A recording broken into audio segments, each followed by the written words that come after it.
All right, so this is why you need to be selling high on Cooper Kupp right now, and we're going to be comparing him to a player you might not think they're similar, but they are for fantasy. Let's check it out. All right, so let's just get straight into it. 2 years ago, he triple crowned, was wide receiver 1, and far and away the number 1 asset for fantasy. 3 years ago, he finished wide receiver 5. And yes, before he got injured last year, he was on pace to do a little over 1,500 yards and have 11 total touchdowns. That would have been another incredible season. Now, here's the reason you need to be selling high on him. In a few weeks, he's going to be 30 years old. And we all know that after 30 years old, you're not getting much better. Does that mean the moment he hits 30, his value starts to go down the can? Absolutely not. But what it does mean is that last offseason, we said to trade Keenan Allen. Now look at him. He's dirt cheap. Last offseason, we said it's starting to look like it's time to trade Mike Evans. Now look at him. Over the past 8 years, he's been incredibly consistent. He's going to be 30 soon, and his value is starting to dip immensely. And mind you, Mike Evans is a guy who only one time out of the last 9 years has finished outside the top 20, and 6 times out of the last 9 years has finished inside the top 15. So it's not just some guy who, now that he's turning 30 years old, his value is starting to dip. No, Mike Evans has been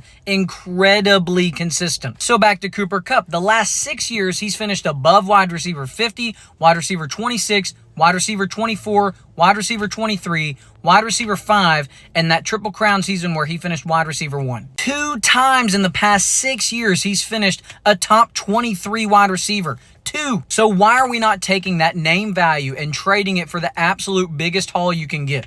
If I have a player on my team who is literally valued as a top 3 fantasy asset only because of name value for what happened 2 years ago, that's recency bias, I would be trading for the absolute haul, knowing that in 2 weeks he's going to be 30.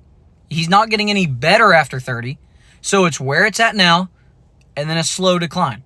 Hopefully it's slow and not fast, and you can get a gigantic haul right now for him. But what does his name remind me of, and who does he remind me of in fantasy right now? What does the name remind me of? It's on the tip of my tongue. Oh, yes, it's Michael Thomas. You know, the guy who finished wide receiver 1 in 2019, and then the following year only played 7 games, but he just had an injury that he was going to come back from, and he was going to far away still be a top wide receiver asset.